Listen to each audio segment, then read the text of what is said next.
Boa tarde a todas as pessoas, sejam bem-vindas à nossa mesa da tarde. Nosso tema agora é Educação e Cultura. E antes de começar, vou me apresentar. Meu nome é Bárbara Araújo, sou professora do Instituto de Aplicação da UERJ e vou coordenar essa mesa com convidadas muito especiais. A professora Alessandra Schuller, historiadora, educadora, professora da Faculdade de Educação aqui da UF. E a Kênia, que eu tenho uma biografia aqui, que eu vou ler para vocês. Rapidinho. Professora também da Faculdade de Educação da UF, do PPG em Serviço Social e Desenvolvimento Regional, integrante do IEP e do Observatório da História da Classe Trabalhadora, assim como eu, e do Grupo de Estudos de TRS. Ela é autora dos livros Lutas por Educação no Brasil Recente, o Movimento Docente da Educação Superior, e de Professores a Trabalhadoras, Greve, Sindicalismo e Educação no Rio de Janeiro. Vamos começar as nossas apresentações, começando pela professora Alessandra. Passo a palavra. Boa tarde a todos, todas e todes. Em primeiro lugar, quero agradecer ao convite do Observatório da Classe Trabalhadora e do IEP Marx por estar compondo essa mesa. Agradeço a toda a equipe, mas sobretudo, em especial, ao professor Marcelo e a Kênia, que eu tenho certeza que a Kênia me colocou nessa situação, né? O convite foi muito particularmente dela, por todas as relações de trabalho que nós temos na faculdade, então agradeço imensamente. Também tenho que agradecer aqui a Unidade, porque a primeira oportunidade que eu tive de discutir um pouquinho, refletir um pouco sobre essas questões do legado da obra do Thompson foi no seminário de 2014 do NEDAT, por 50 anos da formação da classe operária inglesa, seminário que resultou numa série de artigos abordando o tema de muitos dos colegas que estão aqui, e também agradecer a Marcelo Macor, que é meu colega de área, com quem a gente troca ideias sobre história social, sobre Thompson, e chegamos a publicar um trabalho sobre o tema, focando aquilo que eu vou conversar um pouquinho hoje, que é historiografia da educação, história social da educação. Então, eu coloquei um título meio provisório, para essa fala, e dividi em dois momentos diferentes, um menor e um pouquinho maior. O título é Edward Palmer Thompson e História Social da Educação. Quero frisar o social, contribuições para os dias atuais. Nesse movimento que eu vou fazer, eu me inspirei um pouco naquele dossiê que o professor Paulo Fontes de manhã apresentou, do centenário do Thompson, em que vários autores ali fazem uma espécie de reflexão sobre a sua leitura, a sua recepção do Thompson, aqueles contextos, e vários dos colegas o fizeram de manhã. Paulo Fontes falou, inclusive, vou começar por uma ego-história, E eu acho que é relevante a gente falar, ainda que não muito, mas um pouco sobre esse contexto. Eu me formei aqui em História na UF entre 1990 e 1994. Tenho aqui Larissa Viana, que é minha mais ou menos contemporânea de formação, num contexto em que eu cheguei aqui muito nova, com 16 anos de idade, formada com uma experiência de classe bastante intensa do ponto de vista das lutas e das dificuldades para estudar. A escola pública foi central em toda a minha vida, Como disse o Giovanni Levi, a herança imaterial, se a gente pode usar essa metáfora, a herança imaterial que eu tive foi a escola e a escolarização. Portanto, ela teve uma centralidade em toda a minha inserção no curso de História, Então, eu estou ligada a essas temáticas desde a minha formação inicial, apesar de ter havido aquele momento um quase absoluto silêncio a respeito da história da educação, ressalvando o apoio e o acolhimento que eu tive de professores que foram fundamentais naquele período, e eu não poderia deixar de falar do Ilmar Roloff de Matos, da Marta Abreu, da Magali Gouveia Engel, da Raquel Soyer e também, é claro, de Gleide Sabina Ribeiro, né, que um pouco antes da formação do NIEP Marx, do Observatório, né, ela introduzia Thompson na graduação e cursos sobre Thompson, né, colocando a gente aí nesse debate, assim como Raquel Soyel fez muito. Então, acho muito importante a gente falar sobre esse contexto de formação dos anos 90 e 94, porque foi um período de uma intensidade, o Flávio Gomes falou sobre isso na fala dele, né? De uma intensidade do debate sobre Thompson, das obras sobre Thompson e, sobretudo, da história social do trabalho da escravidão, que era produzida e era extremamente rica, produtiva, arrebatadora, né, naquele período. Então, eu estranho muito quando se diz que hoje não se lê, porque a minha formação foi toda pautada nesse tipo de leitura. É claro que eu não desconheço as tensões, os problemas que havia naquele campo. Se você era identificado como orientador de um thompsoniano, muitas vezes você não passava bem os cursos, né?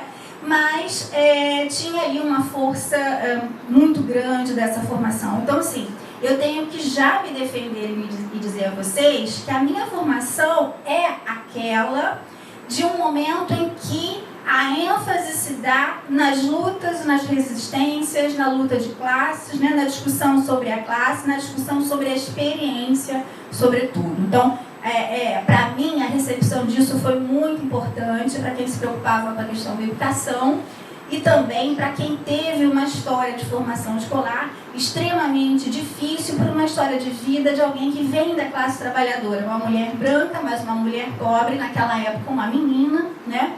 E que fez da educação escolar, depois fazendo muitas críticas a isso, mas fez naquele momento a educação escolar e institucional universitária como um ponto importante dessa subjetivação, dessa afirmação de ser pessoa. Não posso deixar de lembrar, e isso é muito importante na minha formação, a atuação dos professores do Liceu Nilo Peçanha, de Niterói, que à época faziam cursos noturnos contra turno, né, para preparar os estudantes para o vestibular. É algo que é muito comum aqui, todo mundo falou sobre isso, né? O quanto a formação desse grupo em que o Thompson faz parte é um grupo absolutamente comprometido com a educação de jovens e adultos. O professor Marcelo Badaró, no seu livro, vai traçar um pouco dessa trajetória, assim como o Brian Palmer fez, né? Num livro que a gente lia lá na década de 90 e refez na sua palestra aqui. Então, acho que a centralidade dessa atuação ela é fundamental. No final da minha fala, assim, é claro que não vai dar tempo de eu falar tudo que eu gostaria, mas no final da minha fala, nesse exercício de uma reflexão que é sempre seletiva, afetiva, meio apaixonada da memória, né? De uma memória de trajetória de educação aqui na UF, eu também quero reafirmar, como não poderia deixar de ser, aquilo que já foi falado em todas as mesas, né? Quais as contribuições atuais que eu vejo hoje ainda, né? E sempre permaneço nessa tradição do Thompson para a construção de uma tradição crítica ativa do materialismo histórico. Isso é a tese do professor Marcelo, né? Mas, sobretudo, os seus ensinamentos sobre a concepção de história, sobre os modos de fazer e pensar a história, né? E a centralidade do materialismo histórico, eu diria, do marxismo, e a sua revisão no sentido de colocar questões que são fundamentais para o campo educacional e noções que são fundamentais para o campo educacional, como cultura, experiência, a própria percepção de educação, né, que tem sido os fundamentos para estudos no meu campo específico. Então, eu não vou falar de minhas pesquisas, eu não vim aqui para isso, né, posso mencionar em algumas coisas que eu tenha feito, mas eu gostaria de falar um pouco sobre o quanto essa abordagem, né, influiu numa historiografia da educação recente que tem 40 anos, então ela não é tão recente assim, embora absolutamente desconhecida do campo da história, né? Pensa a educação como prática cultural histórica, né? E os seus espaços como forjadores de subjetivações de classe, agora, né, com muita ênfase em discussões que vão falar sobre as relações de poder, as relações de opressão, as relações de alienação que envolvem, né, as intersecções, as opressões de gênero, classe, raça, sexualidade, gostaria de marcar também, né? E também o quanto essa abordagem implicou na emergência de estudos sobre a educação que se dá na escola, na constituição dos processos históricos de escolarização no Brasil, mas, sobretudo, na educação que se dá também fora da escola, né? Nos mundos do trabalho, nas oficinas, no teatro pedagógico, no teatro cultural, nas revistas, pela imprensa, nos movimentos sociais, nos associativismos de trabalhadores no século XVIII, XIX, XX, né? E, sobretudo, uma abordagem que ainda é pouco trabalhada e menos conhecida no campo da história, que é o repensar a própria história da profissão docente. E aqui eu estou falando mais em relação à educação básica, mas poderia pensar na educação superior também, a partir de uma abordagem, né, que vai recuperar trajetórias individuais e coletivas, como o trabalho da professora Kênia, que vai falar um pouco de abordagens, né? Na tese ela fez isso, né? Não sei se é isso que ela vai falar hoje, mas que trouxe lá a história da profissão docente num outro lugar, né? Que não apenas o daquelas teses que são importantes, coerentes, né? e válidas sobre a longa história da feminização, da desmasculinização, da precarização do trabalho, né? Mas trazendo a abordagem também para o campo das lutas e dos movimentos individuais e coletivos de professores e professoras nas demandas, nas bandeiras, nos vários espaços de disputas pela educação. Então, se não der tempo de eu falar tudo o que eu quero, o argumento central que eu quero trazer aqui, que embora marginal, minoritária, esse modo de fazer história da educação com Thompson, né, para além dele, mas com ele sempre, né, traz para nós uma formação de educadores e educadoras críticas e comprometidos com os tempos presentes, para além dos tempos passados, né, e uma formação ético-pedagógica e política que traz para o centro do debate aquilo que é, afinal de contas, a nossa profissão. A ser professor e pesquisador, né? A atuação em instituições diversas, sejam elas escolares, sejam elas não escolares, como nos sindicatos, nos partidos, nos movimentos sociais, nos mundos do trabalho e etc. Né? Então, eu quero mencionar essa presença dominante do campo da história social naquele período, né? Eu fiz aqui a graduação e o mestrado em História, fui orientada pela professora Marta Abreu, com a autoria da Magali Engel, né, com orientação. Foi uma pessoa que me recebeu muito, né? E nosso momento ali era estudar bastante Thompson e História Social. Então, assim, quando a Bárbara me perguntou como é que eu gostaria de ser identificada, sim, como historiadora, educadora, historiadora, para mim essas menções são indissociáveis, mas o meu lugar é lá, no campo da Faculdade de Educação, é na história da educação, e eu acho isso muito importante ser marcado, no momento em que, 30 anos depois, me parece que as coisas demoraram muito a mudar, embora já tenham mudado bastante em relação a essa reflexão. Então, eu queria fazer um movimento bem rápido do percurso de leitura. Várias mesas e colegas fizeram várias leituras importantes de trechos de Thompson para falar sobre as noções de experiência, de classe, de cultura. Eu vou poupá-los, né, disso, que eu acho que só em pequenos momentos é que eu vou trazer isso, mas eu vou fazer um percurso de leitura aqui muito breve, né, que nós fizemos naquele momento, que para mim foi absolutamente formador.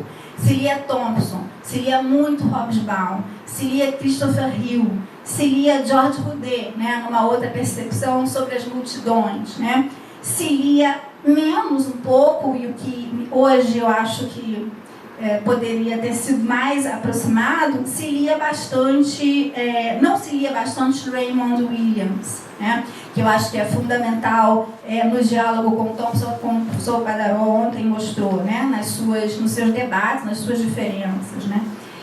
Também, por isso, né, dentro desse campo de leitura, ao lado da história social brasileira da escravidão e do trabalho, que a gente lia bastante também, nos dois campos, né, que à época era um fundamental, o Edgar Dedeca, vários nomes que foram falados aqui, né, Robert Lenz, depois a geração do Sidney e da Marta, depois a Hebe e tantos outros colegas que trabalhavam então nessa linha. Uma das primeiras leituras que nós fizemos, e aí com o Gleios Ribeiro, foram aqueles textos já mencionados aqui, publicados pelo México, né, em espanhol, que justamente discutia a sociedade inglesa no século XVIII, luta de classe sem classe, economia moral da multidão. Só uma parte, para quem estava chegando, era difícil ler em espanhol, né? E com o grau de dificuldade que essas leituras se colocavam, mas eram, ao mesmo tempo, leituras apaixonantes, né? O segundo movimento que nós fizemos aqui também, seguindo essa formação, foi ler, é claro, a formação da classe operária inglesa em pequenas partes na graduação, né? Todo mundo falou sobre isso, né? A gente foi ler os 3 volumes, depois na necessidade de fazer o mestrado, fazer o doutorado, e aquela leitura era muito significativa, foi quando a gente volta, né, a esse tipo de leitura, né? Essa leitura foi fundamental pelos motivos que já foram colocados aqui, né? A rejeição do esquema essencialista, de base superestrutura, os usos históricos, relacionais e processuais da noção de classe e da consciência de classe, né? E é a percepção de que a classe, constituindo essa relação histórica, ela não prescindia de experiências comuns compartilhadas por homens e mulheres, né? Articulando interesses, se oposicionando a outros, se antagonizando, mas também disputando uma série de projetos para a classe trabalhadora, né? Então, ontem tanto o professor Marcelo quanto o Maurício fizeram a discussão sobre essas categorias, sobre como que emerge a experiência, aí num outro texto que foi fundamental também, dificílimo nessa formação inicial, que foi a Miséria da Teoria, né? Que a gente leu a publicação de 81, depois muito mais difícil encontrar, porque se esgotou, só agora que está novamente, né? Mas um ponto que eu queria chamar a atenção é naquilo que me relacionava à educação, para compreender por que havia tanto silêncio sobre a história da educação na história, e por outro lado, por que a história da educação mais tradicional que se lia naquela época era muito fundamentada em 2 momentos, né? A discussão filosófico-pedagógica, muitas vezes apartada do político, né, e do econômico, e, por outro lado, uma discussão muito sistêmica, baseada no estudo das legislações, da organização da educação brasileira, né? Onde as pessoas, os sujeitos, as escolas, os professores, as agências, os atores não apareciam, e onde projetos disputados ao longo da história do Brasil, hoje nós já sabemos o quanto foram disputados e são disputados, né? Não apareciam nesse tipo de abordagem. Só uma parte, quem já trabalhou com história da educação aqui, né, sabe que ainda há uma predominância dessa bibliografia, e para mim, que eu considero bastante grave, é a presença dessa bibliografia sem crítica nos cursos mercadológicos de formação de professores, né, nas privadas e nos EADs, o que nos afasta ainda mais de uma discussão que me parece mais qualificada, né, da história da educação, de uma história social da educação. No livro da formação, aquilo que Brian Palma chamou a atenção na palestra, que eu tive a oportunidade de ler em português, né, pela gentileza dele de trazer uma versão, né, o que nos chamava a atenção naquela época era uma perspectiva que não se preocupava só em identificar as perdas da classe trabalhadora, como foi muitas vezes falado aqui, mas, sobretudo, enfatizar as suas lutas, né? Na Miséria da Teoria, além das noções de experiência e cultura, né, esses termos de junção entre estrutura e processo, entre sujeito, estrutura e processo, né, a sua compreensão da história como processo estruturado, mediado pelas condições objetivas e subjetivas, que materializam modos de ver, formas de viver, sentir, fazer e pensar o mundo, e se educar, né, e se construir neste mundo, e pensar sobre a sua própria formação, a sua autoformação, né? A experiência vivida e a experiência refletida, pensada, o ser social e a consciência social, como falou bastante ontem o professor Marcelo a respeito do tema, né? Um outro ponto que eu queria chamar a atenção, e aí no diálogo com a Lia Tiriba, que é a nossa colega lá da educação, né, que trabalha bastante com Thompson, no diálogo com Raymond Williams, né, ela chama atenção para o fato de que os conceitos analíticos em Thompson são sempre indissociavelmente relacionados às evidências e ambos completamente interrogados em todo o processo de produção da forma da história, de pensar a história, né? Um outro texto que foi fundamental naquele momento foi também em espanhol, o primeiro que circulou entre nós, Folclore, Antropologia e História Social, né? Eu não vou tecer maiores considerações sobre ele, mas ali tem uma discussão bastante importante sobre a ideia da história como disciplina do processo, do contexto e do movimento, portanto, o não enquadramento em conceitos analíticos estruturais essencialistas, né, ao longo da tradição ou das tradições do marxismo, mas uma abordagem que já chamava atenção também para o debate que foi colocado aqui ontem, das fissuras e dos modos muito plurais de trabalhar o termo cultura, né, e os costumes em comum, mas, sobretudo, no campo da cultura, Thompson vai chamar atenção e fazer uma crítica em relação a abordagens antropológicas ou sócio-históricas que unificavam o sistema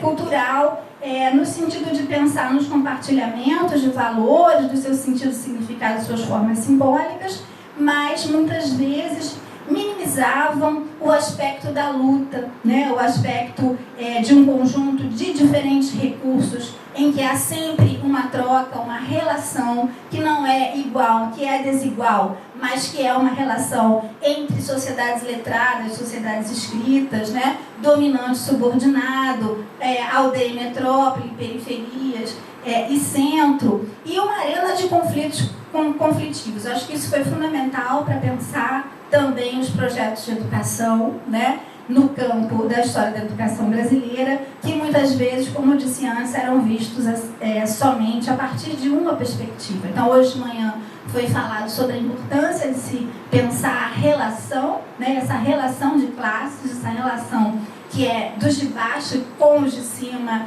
em uma via de mão dupla, né? E isso foi muito importante para pensar os trabalhos sobre educação. Costumes em Comum foi uma outra leitura também feita à época, né? Do mesmo modo, as dimensões, trazendo para o centro de uma discussão gramsciana, como foi colocado aqui, algumas categorias de paternalismo e hegemonia, né? Colocadas no debate no mesmo sentido, no modo de pensar as suas dimensões de luta, o aspecto relacional, o embate de forças, sempre desiguais, sempre condicionadas, né, num sistema de uma relação de dominação, mas que abrangia também as experiências múltiplas e as possibilidades de dominação.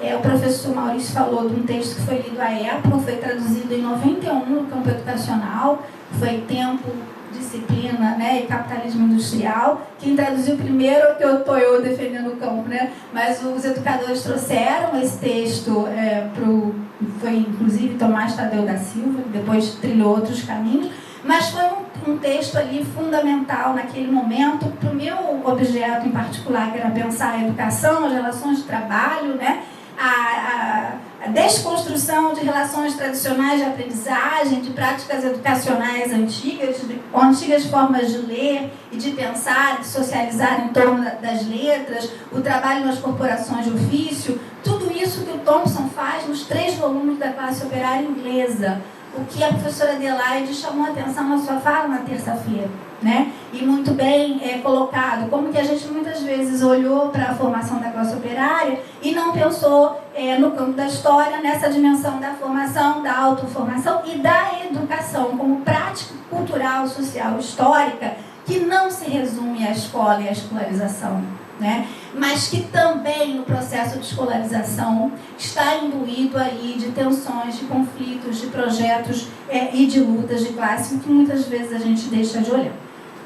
Senhores e Caçadores, eu não vou comentar, todo mundo comentou hoje de manhã, muito, né? Mas quero chamar só a atenção para o modo como Senhores e Caçadores entrou bem no campo da história da educação, né? Porque ele ajudou a pensar os processos de disputa em elaboração de leis, as dimensões de luta nos usos das leis educacionais e dos seus projetos, também os efeitos, né, as consequências práticas dessas legislações e dos sistemas educativos construídos a partir dela, nas culturas escolares e na experiência concreta de homens, mulheres, crianças, jovens e adultos que fazem as instituições educacionais, né?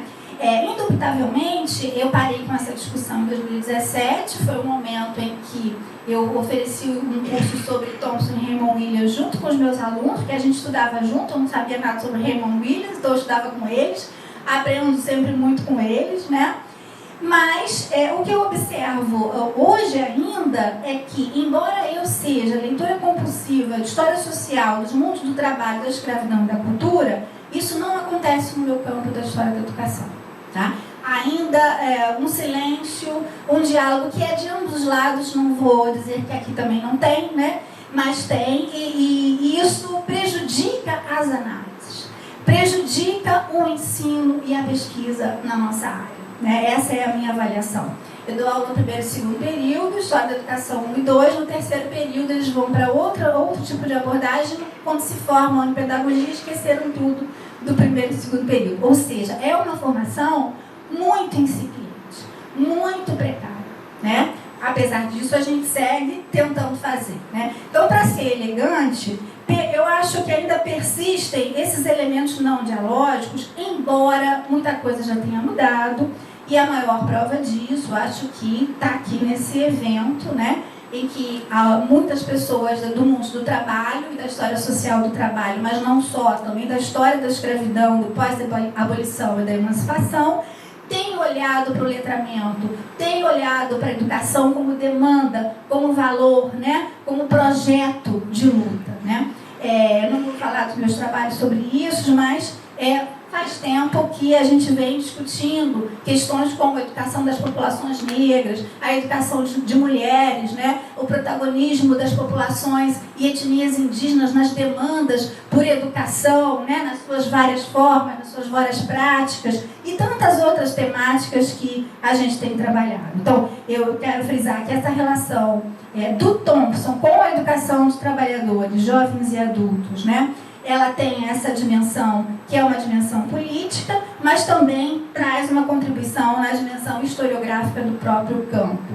Interessante a abordagem que fez o Alexandre Fortes, né, nesse dossiê organizado pelo Paulo, aproximando a ambiência, apesar das suas várias diferenças entre Paulo Freire e Thompson e esse grupo da história social inglesa naquele contexto. O texto fundamental do Thompson, me parece, né, que marca muito esse processo de formação da história da educação, nesse sentido, sem dúvida, aquele texto que só foi traduzido em 2002, mas é uma conferência de 68, que inclusive Brian Palmer citou bastante na fala dele, né, na palestra, em que ele vai discutir, sim, a concepção da educação humana como prática social e cultural, não se confundindo com a instrução formal, o distanciamento entre cultura letrada e cultura oral, que é um distanciamento que tem que ser visto como promovido por esse sistema de dominação, que também é escolar e educacional, né, a partir do século XVIII, né, com uma visão iluminista, vanguardista da educação como salvadora, mas também como controladora de sujeitos e relações sociais, né.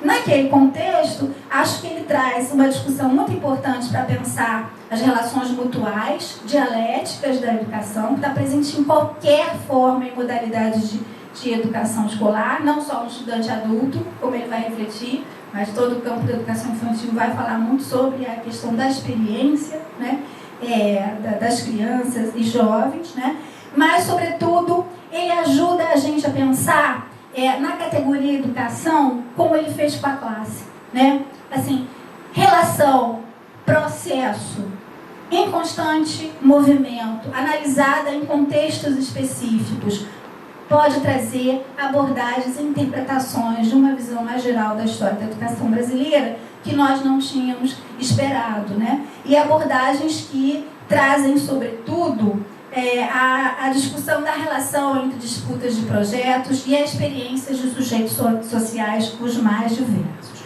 Então, para mim, né, particularmente, a maior contribuição de Thompson é colocar o meu ofício, que é a história da educação, no campo da história social da educação. É o que nós temos tentado defender dentro do campo que nós trabalhamos, né?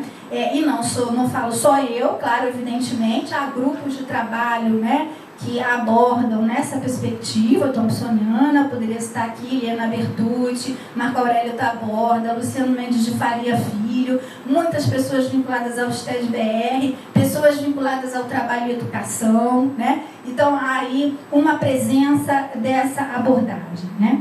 O último aspecto que eu quero chamar a atenção é o quanto a história da educação, a história social da educação, me parece, quero defender, tem importância e centralidade na formação de educadores e educadoras, né? Não vou desenvolver bastante esse tópico, mas penso que a história social da educação auxilia na compreensão de experiências múltiplas, permitindo a nós, estudantes e professores, um diálogo mais concreto e mais potente sobre nossas tradições, pertencimentos, filiações, memórias, nossos lugares no mundo, né? Nossas experiências concretas. Pensar sobre si mesmos e também pensar sobre o que tem feito de nós, mas o que nós temos feito também dos sistemas de educação escolar, né, que nos apresentam nas várias instituições e modalidades. Isso afasta o perigo da história única, o perigo de uma história vista apenas a partir da ênfase nas relações de dominação e nas relações de poder, né?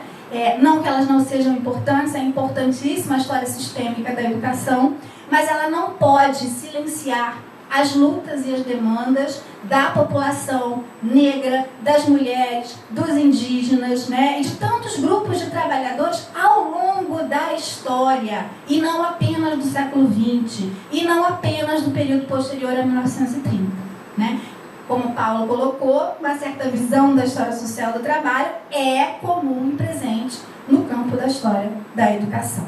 Então, para finalizar, na minha experiência de ensino e pesquisa, né, eu tenho priorizado essa percepção de uma história vista de baixo, mas não só, né? Uma ênfase nos sujeitos sociais comuns heterogêneos, mas também as relações que vão além da escola e da educação escolarizada institucional, pensando nas lutas que estão fora desses campos, mas que também se colocam nos mundos do trabalho. As relações de força que produzem as leis, né? E a organização sistêmica do campo na sociedade brasileira. E, para finalizar, eu acho que isso é uma dimensão muito importante, né? O papel que a história social tem da educação nesse diálogo entre pessoas, né? E aí pensar nessa relação pedagógica com os estudantes, com eles no centro da discussão, com as suas experiências, com os seus protagonismos, porque pessoas pretas, LGBTQIAP+, né? Pessoas indígenas, pessoas de todas as origens, pertencimentos, classes estão chegando na universidade e elas querem ouvir, e elas querem falar suas histórias. Eu acho isso fundamental, né? E isso é uma defesa que eu faço nos meus cursos. Ou seja, eu não faço mais os programas, que são as ementas, né? Há um bom tempo, né? E tenho aí um preço a pagar por isso. Em relação à história da educação brasileira, acho que a gente ainda precisa afastar, com a ajuda da leitura do Thompson, uma certa perspectiva ilustrada, racista, colonialista, heterossexista e eurocentrada, né? Que vincula a categoria da educação escolar ou não escolar. Para além do Thompson, a gente precisa, com ele, sem perder as dimensões das lutas de classe, pensar como que dimensões de produção de relações desiguais entre discussões sobre raça, gênero, mas também sexualidade, se colocam no campo da educação. Para mim é fundamental as perspectivas de Thompson nas possibilidades de superar determinismos, afastar falsas dicotomias e visões teleológicas da história da educação brasileira. Resgatando, portanto, processos históricos, lutas e movimentos, pensados sempre como indeterminados, o que nos permite, então, entrelaçar as dimensões estrutural e contextual, individual e societária, a experiência vivida e a experiência refletida entre pessoas que se formam, que se autoformam. sobretudo com Thompson. Não dá para pensar em formação sem pensar num processo dialético de autoformação, né? É o fazer-se, né? Ninguém educa ninguém se a pessoa não está ali no processo de se educar, o que é comum com todo um debate que é feito no campo da educação, né? Realmente, para finalizar, antes de agradecer, eu quero dizer que nesses anos que sucedem 2017, meus investimentos foram para outros caminhos, que não cabe aqui colocar, mas que me levam, sim, a voltar a Thompson na medida em que a discussão sobre gênero, classe, raça e sexualidades não podem presidir de uma discussão do quanto essas relações de opressão integram o sistema de dominação capitalista e não podem ser percebidos sem pensar nas relações de classe, nas lutas de classe. Eu acho que isso é inegociável do ponto de vista da minha formação. Então, agradeço muitíssimo a atenção e a paciência em me ouvir, né, nesta mesa e a possibilidade de compartilhar novamente a mesa com Bárbara e com Ken. Muito obrigada.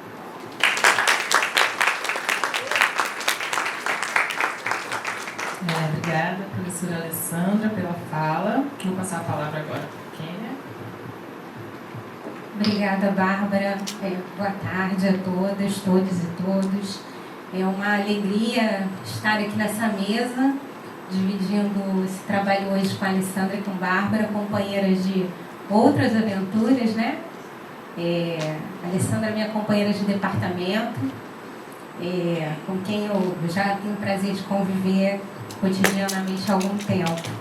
E a todas e todos que estão aqui também ao longo desses 3 dias construindo o seminário, esse debate tão rico, né? Que a última mesa tem tanto a aproveitar, né? A gente tira vantagem de ser uma das últimas mesas, né?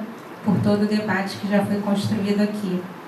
Eu acho que é importante dizer também que a gente faz esse seminário na semana de retomada das aulas após uma greve importante que nós fizemos, unificada da educação, em que a gente, uma greve necessária, em que a gente exigiu recomposição orçamentária para que as universidades tenham condição de trabalho e de formação, e que também a gente tinha uma pauta grande de revogaço, né, uma pauta pela democracia nas universidades, que tanto nos retirou de um lugar aí há alguns anos, pelo menos desde antes do governo Bolsonaro, de uma situação de pouca luta coletiva dentro da universidade, né? Então, acho que essa greve tem uma importante contribuição, que foi recolocar nossa organização, nossa construção, elaboração política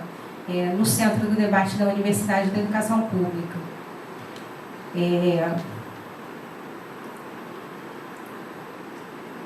Então, acho que aproximando, né, a gente se aproximando aqui do final do evento, essa tarefa de mostrar as contribuições de Thompson à educação é uma tarefa difícil, né?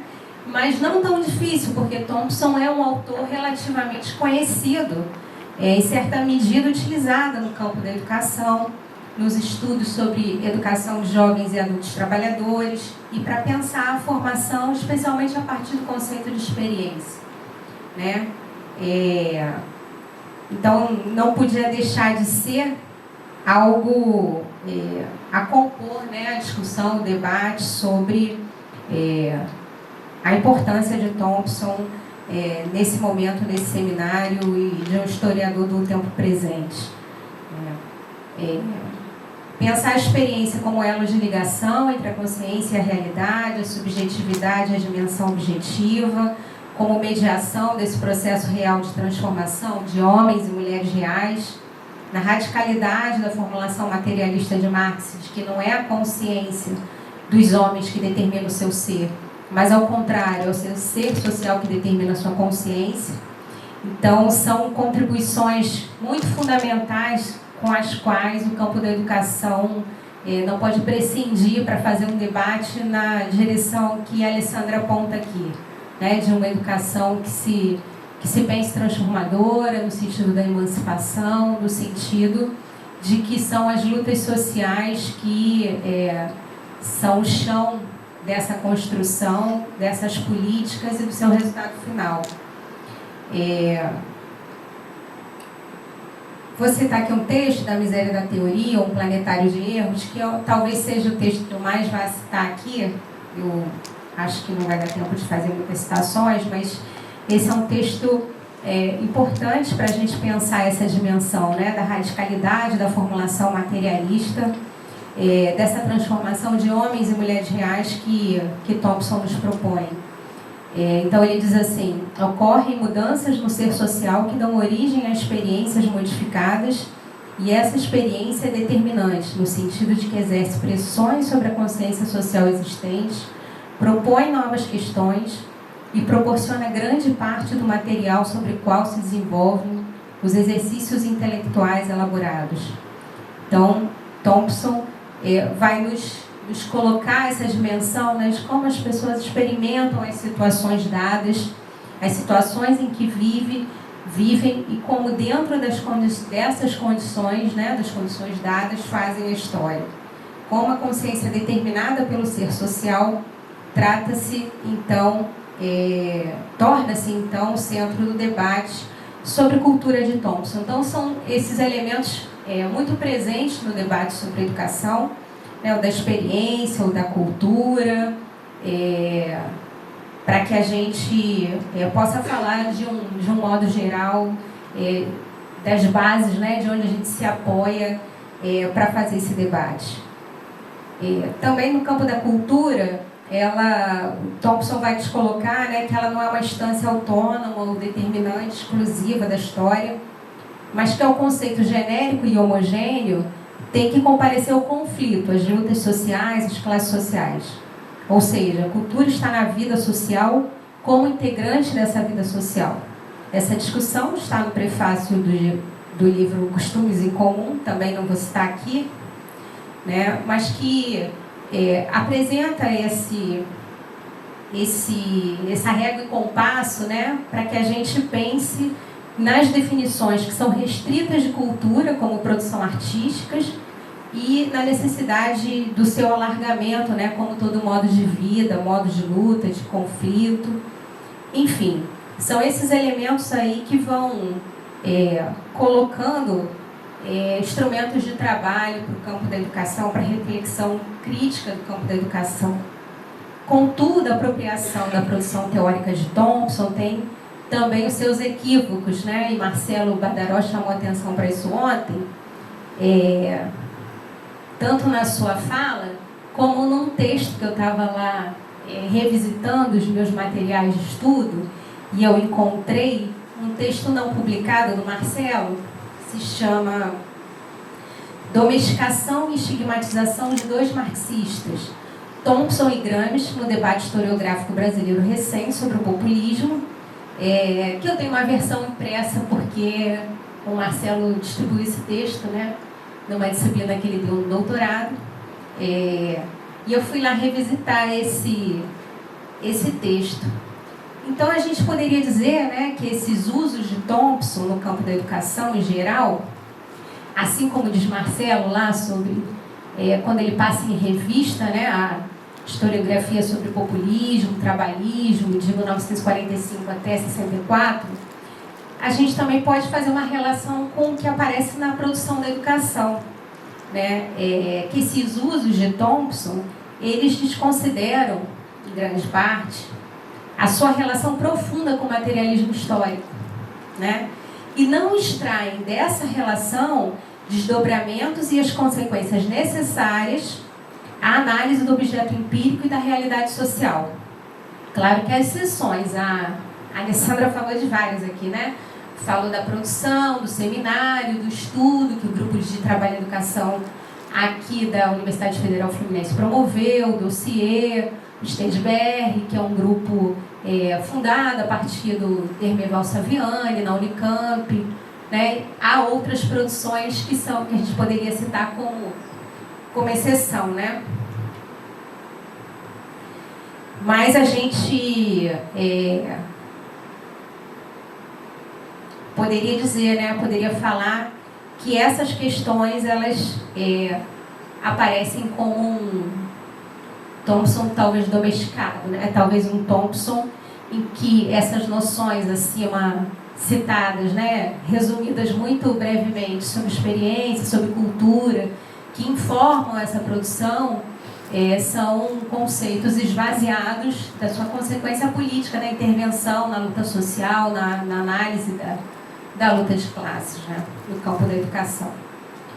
E Thompson, para mim, foi um momento de abertura assim, do meu marxismo, né? Eu acho que todo mundo falou um pouco aqui da sua trajetória, e para mim também foi isso, né?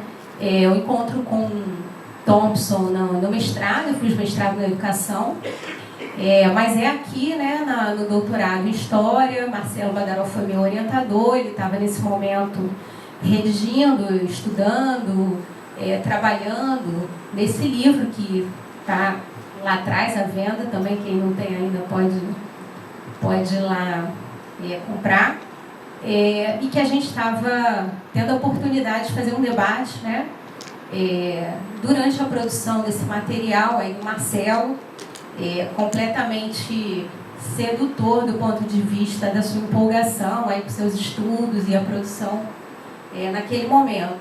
Então, para mim, Thompson é uma abertura do meu marxismo, que começa numa formação militante política, que a formação teórica é mais fechada, mais dogmática, né? Depois, com a formação acadêmica, isso vai se abrindo um pouco mais. O encontro com Thompson, sem dúvida, é um encontro bastante profícuo e necessário para o meu objeto de pesquisa, que é o que eu vou falar um pouco aqui, né? Dessa produção teórica, dessa pesquisa, dessa produção teórica que eu fiz no doutorado, e como é que Thompson foi assim uma leitura, uma contribuição e um instrumento de análise do meu objeto empírico, da realidade teórica, fundamental. Aliás, eu diria decisivo, né?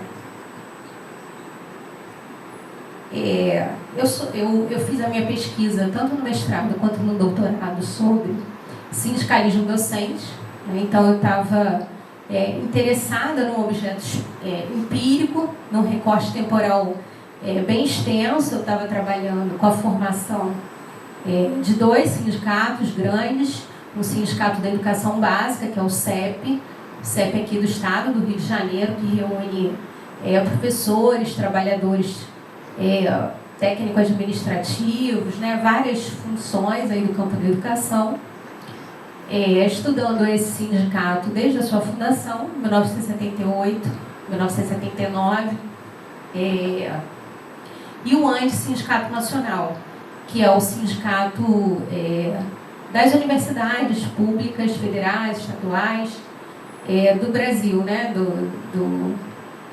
de alcance nacional. Então, um sindicato estadual, um sindicato nacional, desde a fundação desses sindicatos, lá no final dos anos 70, no ascenso do que ficou conhecido como novo sindicalismo, e de todas as lutas do final dos anos 70 e do início dos anos 90, dos anos 80, até meados dos anos 2000.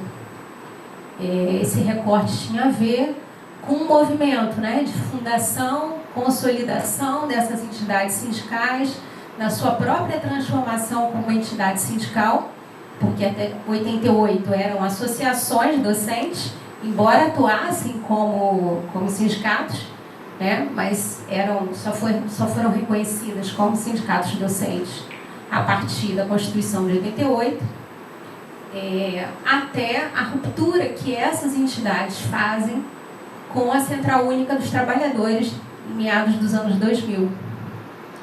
Então, esse é o recorte, né, da pesquisa, um recorte aí de bastante tempo, e de bastante necessidade, né, de instrumento teórico de análise para ajudar a lidar com esse material empírico todo e com o debate que se fazia acerca do sindicalismo docente no Brasil.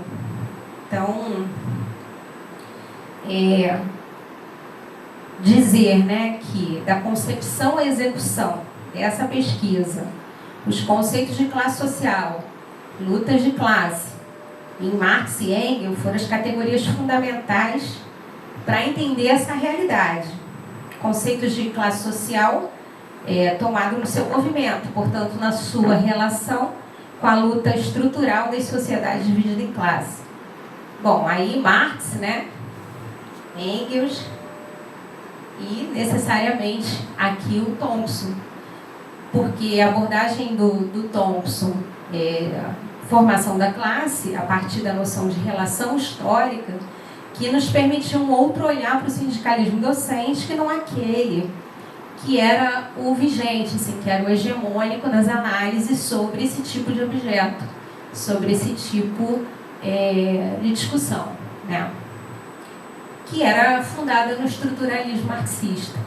Então, ontem também foi falado, né, tanto pelo Maurício como pelo Marcelo, do estruturalismo marxista, de como o Thompson se coloca, né, contra essas perspectivas deterministas, como é que ele se posiciona em relação a uma estabilização, né, dessa compreensão da metáfora da base da superestrutura e como é que ele produz movimento nessa análise. O Thompson afirma, só um pouquinho aqui, uma água antes.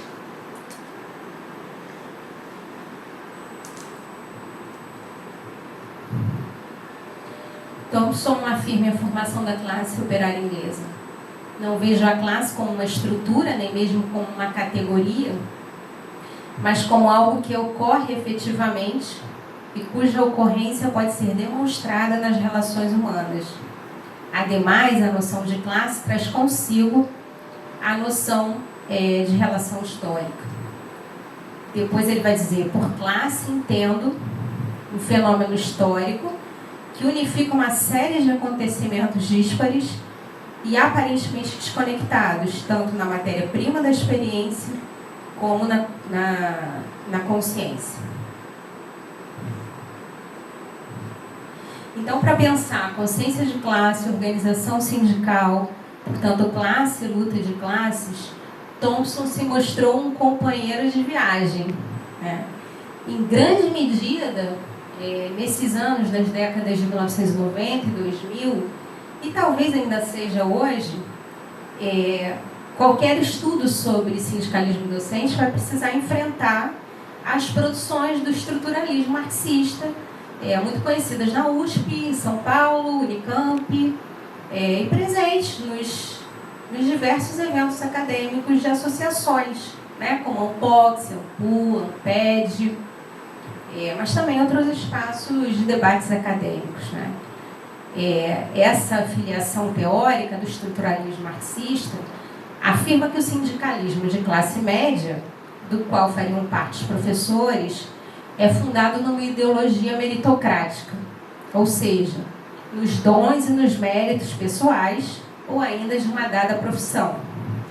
Segundo esta abordagem, os professores integram a classe média e comungam da sua ideologia e forma organizativa de caráter político-ideológico, individualista e reformista. Assinalar os limites teóricos desta interpretação significava buscar outras correntes marxistas de análise da luta de classes para enfrentar aquelas que partiam de parâmetros pré-determinados e modelos esquemáticos do real, não levando em consideração o processo histórico de formação da classe trabalhadora, as experiências vividas por grupos de trabalhadores no embate concreto da luta de classes. Seria possível identificar o conjunto da categoria docente como pertencente a uma classe social homogênea? A fragmentação no interior dessa abrangente profissão tem sido levada em consideração pelas pesquisas acadêmicas? Seriam os docentes dos diferentes níveis, modalidades e vínculos empregatícios trabalhadores submetidos ao mesmo grau de subsunção ao capital e ao Estado e encontrariam em suas diversas associações coletivas a mesma e recorrente forma de atuação política? Então, essas são questões levantadas para tratar da condição de classe de professores e, simultaneamente, tratar dos conceitos indissociáveis de classe social e de luta de classe, que nos permitiria entender esse objeto de empírico para além do modelo, né? Do rótulo. Deixa eu acelerar aqui um pouquinho mais. Quanto tempo tem? Bom, para Ellen Wood, teoricamente existem apenas duas formas de pensar em classe: como um local estrutural ou como uma relação social. Portanto, estava dado aqui o caminho para entender por onde se deveria seguir para uma análise que levasse em conta a história do seu movimento, né? E Ellen Wood dizia, né? No entanto, se a primeira concepção não é exclusividade de correntes externas ao marxismo, a primeira concepção não é exclusividade de correntes externas ao marxismo, aquela do local estrutural. A segunda concepção é especificamente marxista. A primeira cobre um espectro mais amplo que vai da sociologia clássica até algumas variedades de marxismo. Então, é nesta bifurcação teórica e política que estava situado o nosso debate com a bibliografia marxista sobre a condição de classe dos professores e sua prática sindical, concorrente da tradição marxista divergindo sobre a tendência do movimento das classes médias em direção às classes fundamentais e o papel que estas desempenhavam na organização da classe trabalhadora. Se tal movimento seria invariavelmente determinado, bem como quais características definiriam os integrantes desta classe intermediária. Então, vou citar aqui só mais um pouquinho algumas definições do estruturalismo marxista, para depois vir com o Thompson mostrando em que medida ele abre, né, essa análise e ele permite outras possibilidades. Então, acho que já ficou claro que para o estruturalismo marxista, os docentes realizavam um determinado tipo de sindicalismo, que é o chamado sindicalismo de classe média. Para esses autores, os professores, enquanto assalariados não manuais, distinguiam-se da classe operária e, portanto, teriam formas específicas de atuação política. Então, partindo de Poulantzas, que denomina essa classe intermediária, que se difere da classe operária, como nova pequena burguesia, como assalariados não manuais, que, portanto, teriam uma prática política ideológica individualista, e de Décio Sais, que trata da inserção de classe dos trabalhadores não manuais a partir do conceito restrito de classe operária, Armando Boito Júnior, baseado na diferenciação entre trabalhadores assalariados manuais e não manuais, define a especificidade de um sindicalismo de classe média, e eu vou citar. É movido por interesses, valores e concepções distintos daquele que tipicamente movem a ação do trabalhador assalariado manual, quando esse se organiza sindicalmente. Tal filiação, fecha aspas, tal filiação teórica afirma que o sindicalismo de classe média, do qual fariam parte os professores, é fundamentado na ideologia meritocrática, ou seja, nos dons e méritos pessoais ou ainda de uma dada profissão. Para o autor, tal sindicalismo induz a uma identificação coletiva restrita, fechada no universo da profissão, sendo refratário, por esse motivo, à politização da luta sindical. Cada um desses sindicatos profissionais procura difundir uma imagem dos méritos especiais da profissão que representa. Segundo essa abordagem, os professores integram a classe média e comungam sua ideologia e forma organizativa de caráter político, ideológico, individualista e reformista. Um último trabalho para a gente citar aqui é de Patrícia Tropia, a inserção de classe dos assalariados não manuais, que sistematiza o debate e apresenta os limites políticos a que está submetida a classe média, da qual faz parte os professores, na sua organização sindical. Frente a esta rápida apresentação de trabalhos, de análises que partem de parâmetros pré-determinados e modelos esquemáticos do real, não levam em conta o processo histórico de formação da classe trabalhadora e as experiências vividas por grupos de trabalhadores no embate da luta de classe. Quem estuda o sindicalismo, é militante sindical, sabe de vários problemas e elementos que comparecem aqui e que estão na realidade da luta sindical, mas também quanto de falta de correspondência isso guarda com a própria realidade e análise do objeto empírico, né?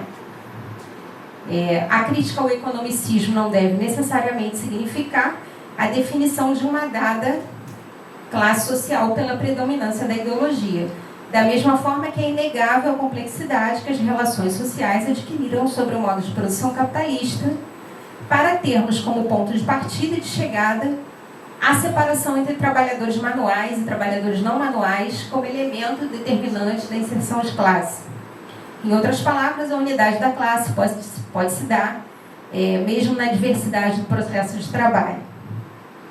Bom, então, com o Thompson, a gente vai enfrentar essa discussão sobre o sindicalismo docente, sobre os diferentes momentos da Constituição dessas organizações sindicais e de seus processos de luta com avanços e com retrocessos, com debate sobre a sua consciência de classe, como debate da sua própria identificação de professores como trabalhadores ou como não trabalhadores, de precarização do trabalho, de proletarização desse trabalho, de feminização desse trabalho e de universalização, de um horizonte de universalização da educação sobre a forma de uma precarização constante dessa expansão das escolas e das condições de trabalho, de acesso, de permanência.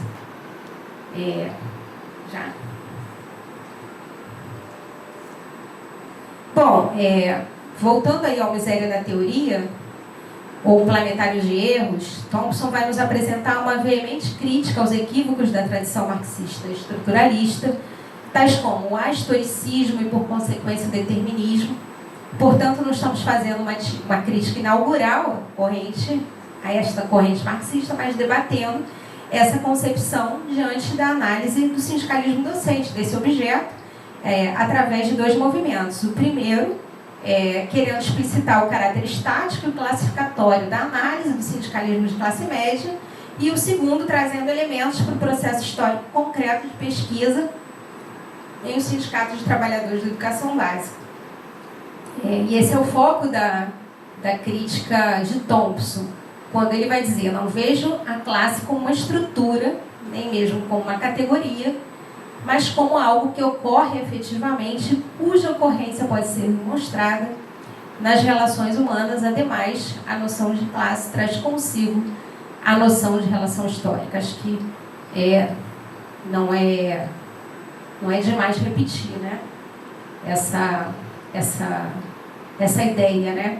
tão fundante, tão necessária aqui nesse trabalho e nesse contraponto ao que se tinha como mais hegemônico mesmo na interpretação dos diversos movimentos e dos diversos sindicatos, e nesse tempo, né, também de análise que é tão diverso, que é o final da década de 1970 até o início dos anos 2000, em que os próprios sindicatos também não eram mais os mesmos ao longo desse processo, tanto do período da sua fundação, no ascenso das lutas da classe trabalhadora no Brasil, no final dos anos de 1970 e início de 80, quanto nos processos de retrocesso, de reestruturação produtiva, de ataque promovido pelo neoliberalismo às organizações sindicais, às organizações tradicionais. Esses próprios sindicatos também já não eram mais os mesmos, né?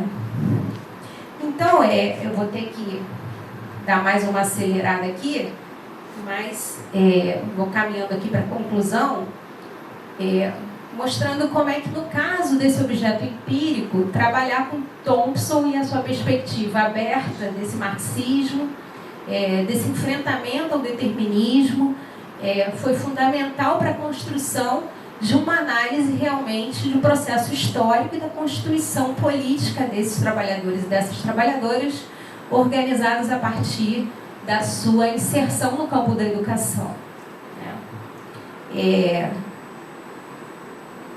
Falar desse objeto especial, trazer essa pesquisa como exemplo, é uma tentativa aqui de mostrar essa potência, né?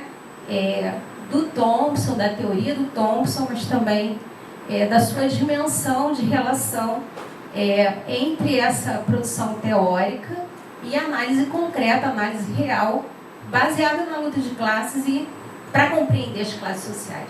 Não como algo estático, estruturado, né, mas como algo que se movimenta. Então, acho que Thompson, além de abrir as possibilidades para compreendermos a luta de classes, as classes, a consciência que ela cria, como eu tentei demonstrar aqui através de um trabalho empírico, de um trabalho de pesquisa, é fundamental para compreender também que todas as formas de luta produzem essa consciência. Né? É em Thompson que a gente vai ver que essa produção da consciência, ela é feita através dessa mediação da experiência, de como um ser social é determinado nas condições dadas, e como é que essa possibilidade não está circunscrita ao movimento sindical, ao movimento operário, né? Ele vai abrir esses temas, ele vai abrir esses problemas, ele vai abrir um campo de investigação para a gente pensar a questão da consciência de classe, que é tão cara a todos que se debruçam sobre a história do trabalho, né? E as contribuições de Thompson são fundamentais nesse sentido. Não está circunscrita a uma classe trabalhadora idealizada, masculina, operária, antagônica ao que ela realmente é, né? E a Alessandra também tratou disso aqui. Uma classe trabalhadora heterogênea, diversa, em muitos momentos distintos, em muitos momentos distintos de avanços e recuos da luta e da sua própria compreensão sobre ela. Então, não era esse o marxismo de Thompson, né?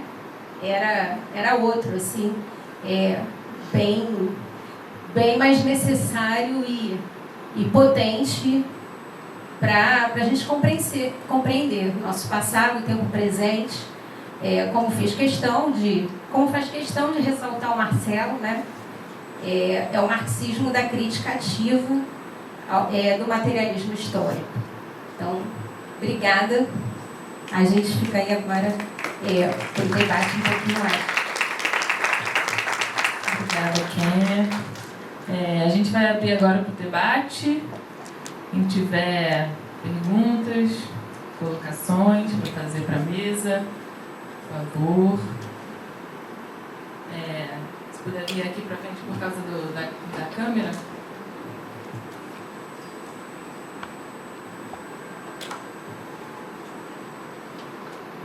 Boa tarde a todas as pessoas. Só para começar a animar, não sou a pessoa mais importante.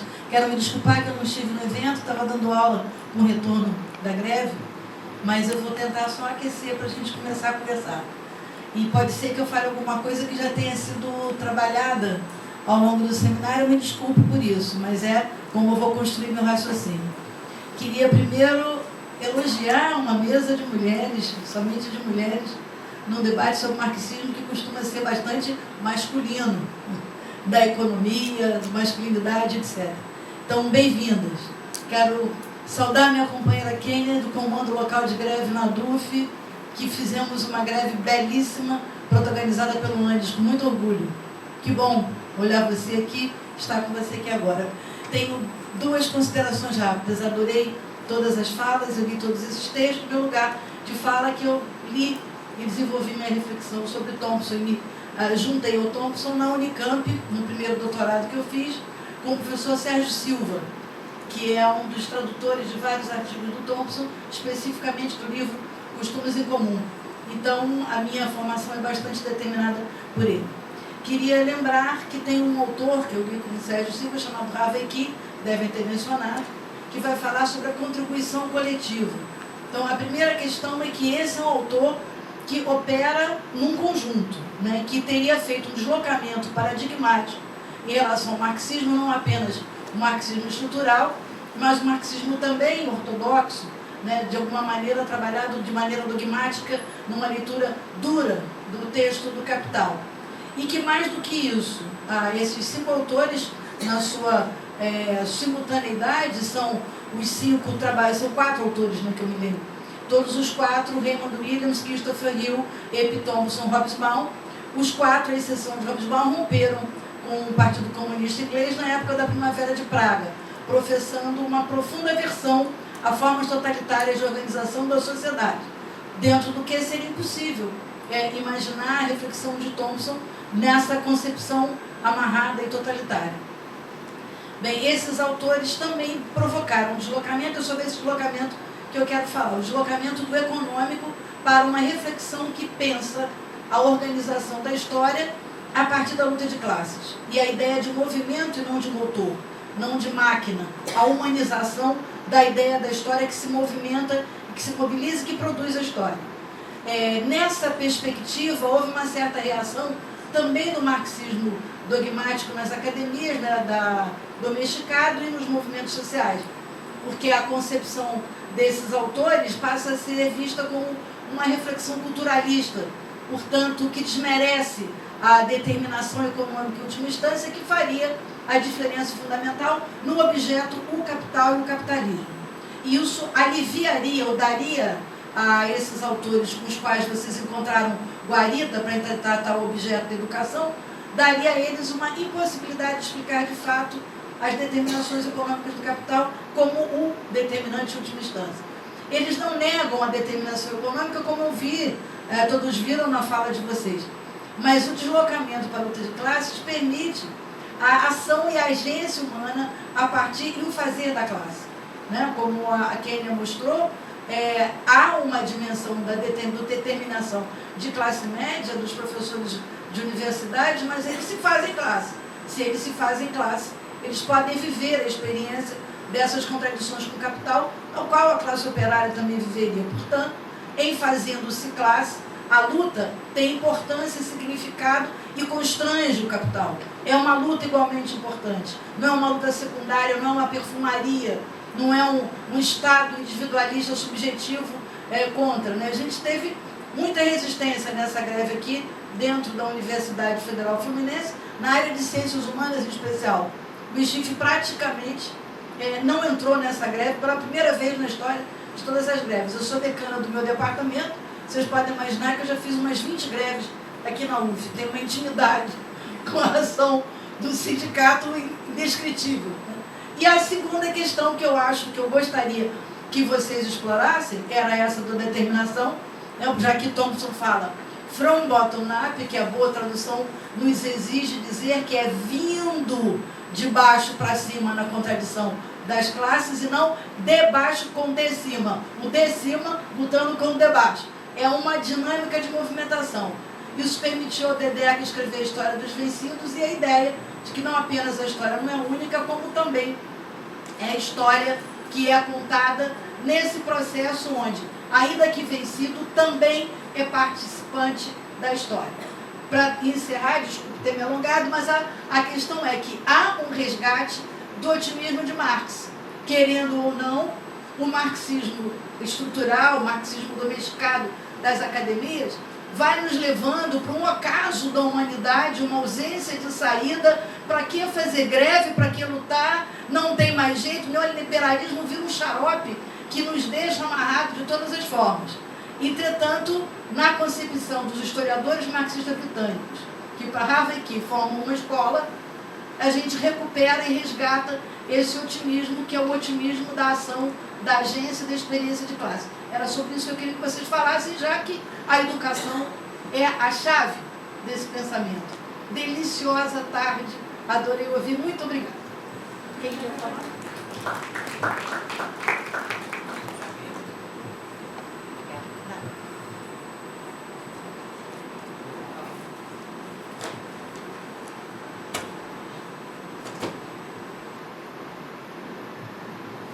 Também quero aproveitar, agradecer muitíssimo pelas apresentações, enfim.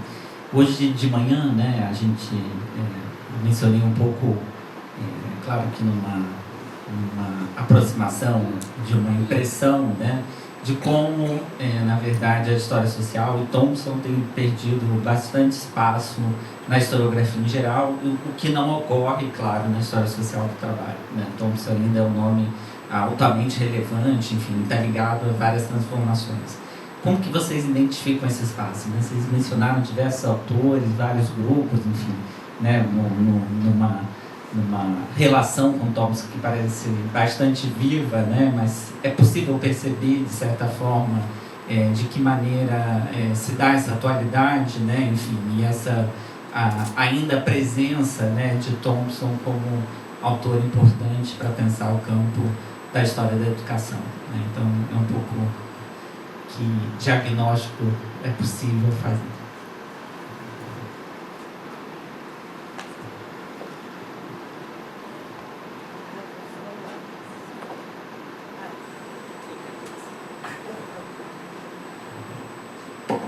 Boa tarde. Eu tenho imensa dificuldade em falar quando tem as gravações.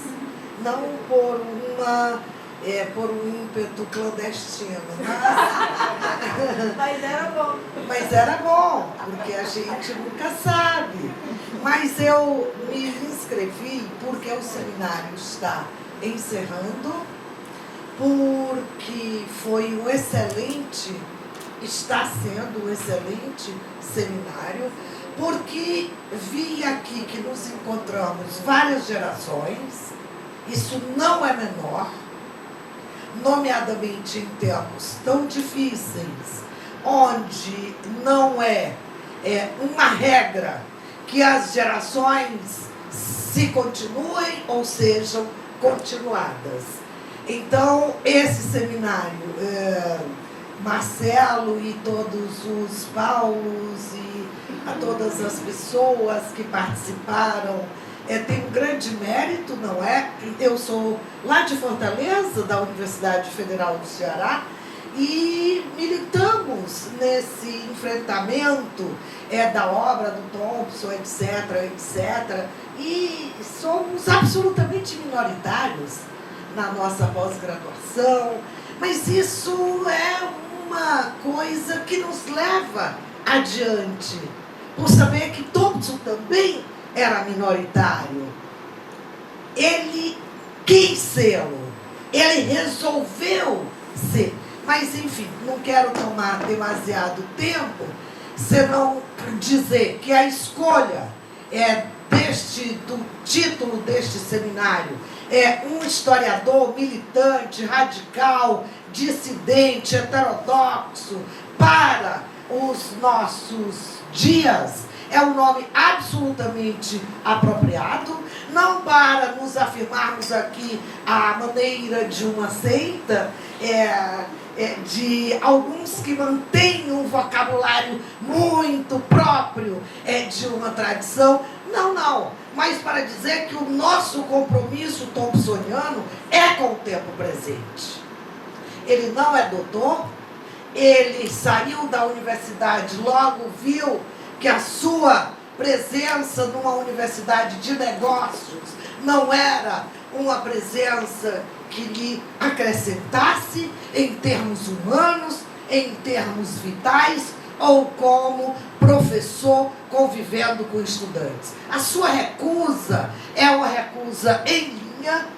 Há uma bela mesa redonda traduzida em Buenos Aires, uma revista linda, que era organizada por José Sasbon e outros, O Céu por Assalto, lá uma mesa redonda que eles traduziram. Talvez seja um momento em que o Thompson está absolutamente mais afastado desse papel de professor universitário que era visitante aqui e ali. Como ele se põe naquela mesa com Oxford, etc, etc. Então, não estou aqui dizendo que ele disse mal de nosso ofício, de nossa profissão, mas que o ato de ser professor é nesta coeducação entre adultos. Porque ali ele foi professor e foi estudante. Porque ali ele experimentou um novo vocabulário enquanto lia os materiais trazidos pelos estudantes adultos daquelas salas, que traziam materiais dos seus avós, dos seus pais, sobre a sua própria vida como trabalhadores. Está tudo dito nos vários trabalhos que foram publicados, não é? Então, esse Thompson absolutamente antifascista, esse Thompson que disse: é preciso que o nosso corpo seja a nossa arma da luta antifascista, quando Margaret Thatcher vai para o horário que eles dizem nobre da TV, para dizer: é preciso que se voltem a ler livros nas escolas inglesas sobre os tempos gloriosos da nossa história. Dito por ela, a quem compramos a preço menor esse título de Dama de Ferro. E regurgitamos esse título. Thompson, não havia dúvida, era com seu gato de lado e o microfone na mão que ele ia para a praça pública dizer o contrário. Mas eu vou encerrar porque eu estou exagerando, eu estou usando o tempo do silêncio nesses 3 dias para me vingar. Agora não pode ser assim. Para dizer que os que estudamos a obra de Ebbe Thompson temos muito o que fazer. Não estamos em fim de carreira, nem acabou. Há muito material a ser traduzido. Essa tem sido uma das nossas tarefas pequena lá no Ceará, que é ainda por cima uma universidade fora dos centros, como se diz na pesquisa histórica e não só, os centros definidores de sentido na historiografia. É verdade, o Ricardo também tem feito isso. Então, há muita coisa a ser traduzida. Muita coisa mesmo, muita coisa boa nos panfletos. O panfleto não é um escrito menor na experiência de Thompson, muito ao contrário. O panfleto é a escrita de urgência, aquela contra a qual o sono e a doença não podem ser impeditivos de, no fim do dia seguinte, aquele texto. Eu mostrei aqui como Salvador Allende tinha sido assassinado naquela noite. Na madrugada, Thompson está escrevendo um poema e mandando uma gráfica, e o panfleto sai. No dia seguinte, a manifestação multitudinária em Londres no dia seguinte. Mas isso é o Chile. Mas essa é a experiência do que ele fala como humanismo socialista. E ele diz: é uma nossa homenagem ao camarada Allende. Morreu como tenha morrido. Morreu romanticamente. Olha que coisa, não é? Então, concluindo mesmo, no último período, aí é como sugestão e pedido. Não estou pedindo para vocês falarem. Eu tenho tentado estudar estudado bastante no último período sobre a experiência da educação de adultos. Então, estou muito em busca de quem tenha material nesse sentido. Essa tópica é uma tópica de grande relevo e pouco estudada no Brasil. para o Thompson. Tem ali os românticos, educação e experiência, alguma tópica aqui e ali numa entrevista concedida na Inglaterra ou nos Estados Unidos, etc., ou mesmo nas revistas Ponto de Vista e O Céu por Assalto de Buenos Aires. Mas vejam, Thompson, Raymond Williams e Richard Hogarth.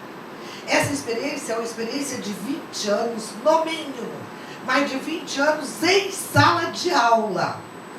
Para realizar essa experiência, chamada mal lá, extramuros, chamada pioca, extensão, e isso já diz bem qual é o lugar da universidade, seja numa nomeação, seja na outra, não é? Então, o encontro entre esses três professores e pensadores e o que eles realizam em termos dessa aposta numa educação de trabalhadores é crucial. Então, o que eu tenho lido muito no último período são estudos sobre Raymond Williams, estudos longos, muito bem documentados, sobre educação, trazendo Thompson e trazendo Richard Hogarth. E o último que eu li, estou em processo ainda de leitura, não tem tradução, e isso dá uma demora, diz na leitura de Raymond Williams das primeiras traduções para a língua inglesa dos seminais Pedagogia do Oprimido e Educação como Prática de Liberdade. O que é absolutamente plausível. Absolutamente. Os centros de estudo sobre o pensamento de Paulo Freire na Alemanha, na Suécia, em vários lugares de África, é uma experiência corrente. Ele é pouco estudado entre nós, não é? Entre nós, mas lá fora é um pensador muitíssimo estudado e de grande relevância. Então, estou pedindo para quem tiver indicações de leituras, não é? E que a gente, aí estou encerrando, Marcelo, pedindo muita desculpa se estou dando um vexame de usar tanto a palavra. Nos nossos programas de pós-graduação, vamos tentar traduzir coisas. Porque dizemos, Thompson escreveu o livro sobre William Morris, mas esse livro nunca foi traduzido para a língua portuguesa, não é verdade? Então, qual é o nosso empenhamento na coisa dessas traduções? Para o nosso sindicato nacional, qual pode ser? Eu sou do Andes e já em outros períodos, incluso, com maior militância. Qual é a possibilidade de inclusão das nossas pautas? As bibliotecas volantes para os nossos estudantes. O maior contato dos nossos estudantes com a experiência do livro e da leitura. Eu acho que essa é uma aposta para nós e vamos traduzir esses textos, esses panfletos. Thompson é poeta. O seu livro de ficção científica, por Deus, o que é aquilo? Ele era louco. Né? Ele se torna completamente possuído pela loucura que só os que têm o desejo do socialismo humanista no coração podem ser. Muito obrigada.